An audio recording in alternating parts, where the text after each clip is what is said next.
नमस्कार, मैं अशोक कुमार पांडे। स्वागत है आपका द क्रेडिबल न्यूज पर। नेतन्याहू को आप जानते हैं। इजराइल का प्रधानमंत्री नेतन्याहू के बेटे ने एक सवाल पूछा है और सवाल यह पूछा है कि क्या भारत और पाकिस्तान के साथ अगर कोई लड़ाई होती है फ्यूचर में तो तुर्की और सऊदी अरबिया भी भारत के ऊपर हमला करेंगे। अब यह सवाल इंपॉर्टेंट क्यों बन जाता है? वैसे तो नेतन्याहू अपनी चिंता कर ले, यह सवाल पूछे कि इजराइल के साथ अगर सऊदी अरबिया की या टर्की की कोई लड़ाई होती है तो क्या उसमें पाकिस्तान और सऊदी अरबिया भी शामिल होंगे। लेकिन हिंदुस्तान की ओर उसने इशारा किया है, क्योंकि हिंदुस्तान एक ऐसा मुल्क है जहां से इजराइल को समर्थन मिलता रहा है। ठीक है, उसकी अपनी पॉलिटिक्स है, लेकिन यह सवाल हमारे लिए बहुत ज्यादा इंपॉर्टेंट बन जाता है। सवाल इसलिए इंपॉर्टेंट बन जाता है क्योंकि कल जुमे के दिन, आज जब मैं आपसे बात कर रहा हूं तो तारीख है 8 अगस्त, 7 अगस्त को यानी फ्राइडे को एक समझौता हुआ है, मक्का समझौता। और मक्का में यह समझौता हुआ है सऊदी अरबिया, टर्की और तुर्की कहा जाता है उसको, और पाकिस्तान में। पहले इस समझौते में इजिप्ट भी शामिल होने वाला था, लेकिन अब यह समझौता इन 3 मुल्कों में हुआ है। अब अगर इन 3 मुल्कों को देखें तो खासियत क्या है ये देखिए। पाकिस्तान की प्रॉब्लम उसकी इकोनॉमी है। पाकिस्तान की इकोनॉमी का बुरा हाल है, लेकिन वो एक एटॉमिक पावर है, न्यूक्लियर पावर है, उसके पास न्यूक्लियर बम है। इकलौता इस्लामिक मुल्क है जिसके पास न्यूक्लियर बम है। यह है पाकिस्तान की ताकत। सऊदी अरबिया के पास पैसे की कोई कमी नहीं है, बेहद रईस मुल्क है। तेल है उसके पास, गैस है उसके पास। ये सऊदी अरबिया की ताकत है। अगर आप मिडिल ईस्ट को देखेंगे तो मिडिल ईस्ट के अंदर सबसे बड़ी गल्फ कंट्री अगर कोई है तो वो सऊदी अरबिया है। और तुर्की की क्या है? तुर्की नाटो का मेंबर है, यानी अमेरिका का करीबी है। नाटो आप जानते हैं एक ऐसा ग्रुप है, एक ऐसी संधि है कि नाटो के किसी मुल्क के ऊपर अगर अटैक होता है तो माना जाता है कि सारे नाटो मुल्क के ऊपर अटैक हुआ है। यूक्रेन इसी नाटो में घुसने की कोशिश कर रहा है और तुर्की इस नाटो का मेंबर है, शायद अकेला इस्लामिक मेंबर है तुर्की।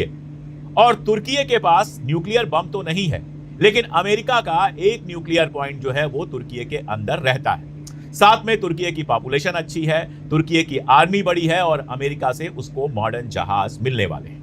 तो इन तीनों मुल्कों के बीच में जो समझौता हुआ है वो भारत के लिए चिंता का विषय तो है ही, खास तौर पे तब जब ऑपरेशन सिंदूर के दौरान हमने देखा है कि तुर्की ने पाकिस्तान की पहले ही खुलकर मदद की है, ड्रोन वगैरह दिया था, वो हम अच्छी तरह से जानते हैं। लेकिन ये जो समझौता है वो नरेंद्र मोदी की जो पूरी की पूरी फॉरेन पॉलिसी है उसके तबाह और बर्बाद होने का भी एक एग्जाम्पल है। अब देखिए, सऊदी अरबिया के साथ हमारे रिश्ते हमेशा बहुत अच्छे रहे, बल्कि गल्फ स्टेट्स के साथ ही हम कहें तो हमारे रिश्ते बहुत अच्छे रहे।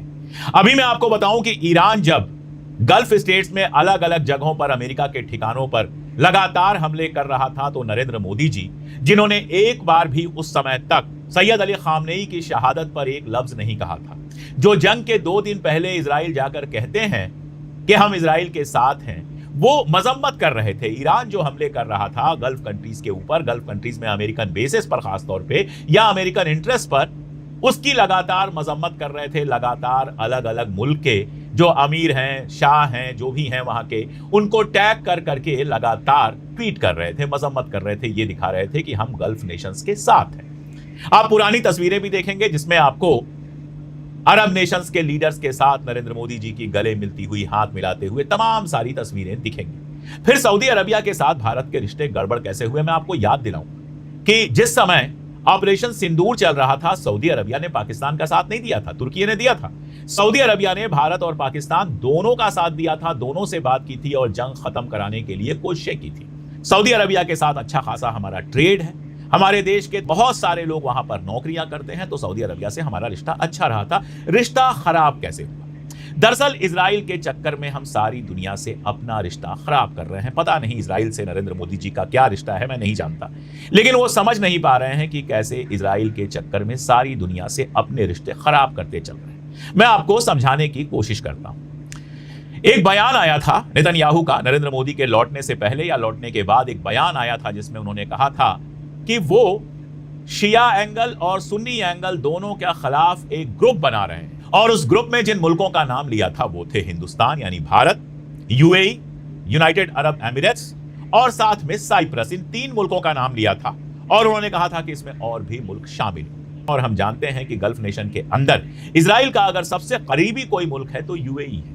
यूएई अब्राहम एक्कार्ड में जा चुका है और यूएई के अंदर मोसाद का अपना लंबा चौड़ा नेटवर्क है। यूएई के साथ हर तरह के रिश्ते हैं इजराइल के, ये हम जानते हैं। और आप देखते हैं कि यूएई के साथ सऊदी अरबिया के रिलेशन खराब होते हैं, खासतौर पर यमन वाला जो मुद्दा है उसको लेकर। यमन के अंदर आप जानते हैं हूथी हैं, और इसके अलावा एक यमन गवर्नमेंट है जिसको सऊदी अरबिया सपोर्ट करता है। वहां पर इजराइल के साथ मिलकर एक नई मिलिशिया बनाने की कोशिश दसियों साल से चुपचाप कर रहा था यूएई, और वो नई मिलिशिया सऊदी अरबिया वाली जो यमन की गवर्नमेंट है उसके खिलाफ काम कर रही थी। रातों रात उस पूरे के पूरे मिलिशिया को खत्म किया सऊदी अरबिया ने हमला करके, वो किस्सा हम जानते हैं। और उसके बाद से ही सऊदी अरबिया और यूएई के बीच में रिश्ता लगातार खराब हुआ है।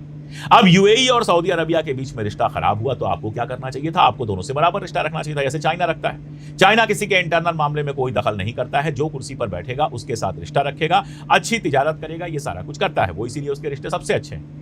सऊदी अरबिया भी चाइना के खिलाफ नहीं जाएगा, यूएई भी चाइना के खिलाफ नहीं जाएगा, टर्की भी नहीं जाएगा, ईरान भी नहीं जाएगा, कोई चाइना के खिलाफ नहीं जाता। जब ईरान कहता है कि हम स्ट्रेट ऑफ हॉर्मुज पर टोल लगाएंगे तो वो उससे चाइना और रशिया को माफ कर देता है कि हम चाइना और रशिया के ऊपर कोई टोल नहीं लगाएंगे। देखिए सबसे अच्छे रिश्ते हैं उसके। लेकिन आपने अपना पक्ष चुना, आपने अपनी साइड चुनी इजराइल को नजर में रखते हुए। तो इजराइल का करीब था यूएई, तो आप भी यूएई के करीब हो गए।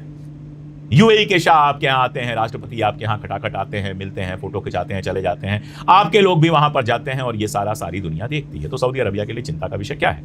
सऊदी अरबिया से लगी हुई कंट्री है यूएई, और सऊदी अरबिया को मालूम है कि आज नहीं कल इजराइल भी उसका नुकसान करने की सोच सकता है। जो ग्रेटर इजराइल का नक्शा है उसमें सऊदी अरबिया भी शामिल है। तो सऊदी अरबिया को अपनी सिक्योरिटी अगर चाहिए तो वो इंडिया के ऊपर भरोसा नहीं कर सकता, इसलिए वो पाकिस्तान के साथ समझौता करता है। पहले आपको पता है कि सऊदी अरबिया और पाकिस्तान के बीच में समझौता होता है। पाकिस्तान के लिए यह फायदे का सौदा है, फिलहाल तो उसको लगता है कि फायदे का सौदा है, क्योंकि सऊदी अरबिया से पैसा मिल जाएगा।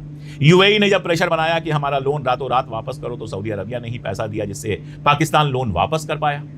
वैसे पाकिस्तान के ऊपर सबका लोन है लगभग। अब तुर्की के शामिल होने से क्या होता है कि 3 ताकतें ऐसी मिल जाती हैं जो मजबूत हो जाती हैं मिलकर। सऊदी अरबिया की दिक्कत है कि उसको अपनी आर्मी के लिए लगातार लोग चाहिए।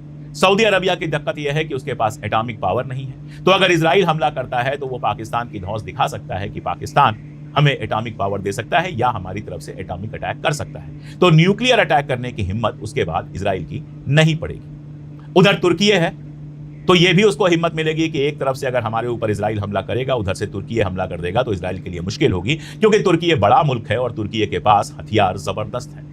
अमेरिका उसको नए जहाज भी दे रहा है। इजराइल नहीं चाहता था जहाज मिले, लेकिन जहाज दे रहा है। तो आपने दरअसल खुद को सऊदी अरबिया से दूर किया तो वो पाकिस्तान के करीब चला गया। दूर तो आपने ईरान को भी किया। आज ईरान के भी पाकिस्तान से अच्छे रिश्ते हैं, बुरे रिश्ते नहीं है। हालांकि कल जो समझौता हुआ है उसके बाद ईरान ने कहा है कि सऊदी अरबिया को तुर्की या पाकिस्तान नहीं बचा सकते, वो उनको सिक्योरिटी नहीं दे सकते, हम उनको सिक्योरिटी दे सकते हैं।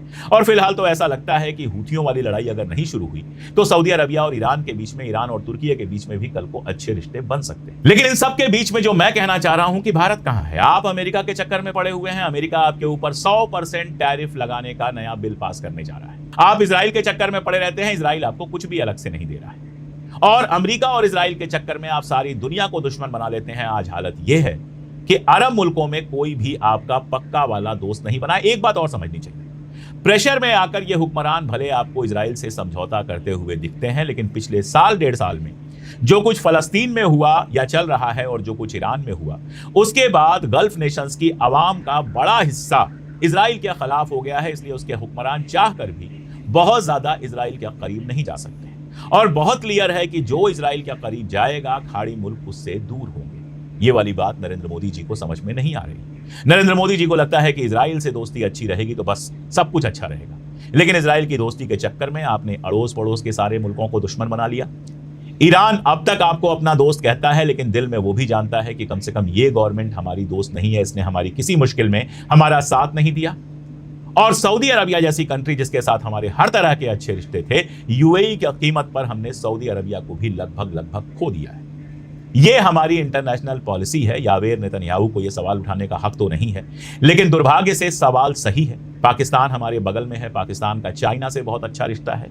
अब रशिया से भी बुरा रिश्ता नहीं है, अमेरिका से बहुत अच्छा रिश्ता है, सऊदी और तुर्की से भी सीधे रिश्ते बन गए। तो कल को अगर जंग जैसे हालात बनते हैं तो क्या आप भी इजराइल की तरह अकेले पड़ेंगे? आपको वीडियो कैसी लगी है आपने कमेंट्स में बताना है, और आपको चैनल कैसा लग रहा है ये भी बताना है। मेरी वीडियो आपको पसंद आ रही है या नहीं आ रही आपने ये भी बता देना है। अगर अच्छी लग रही हैं तो लाइक कर दें, बुरी लग रही हैं तो डिसलाइक कर दें और चैनल को सब्सक्राइब कर लें। ऐसी वीडियो, ऐसे एनालिसिस इस चैनल्स पर आते ही रहेंगे। अल्लाह हाफिज़।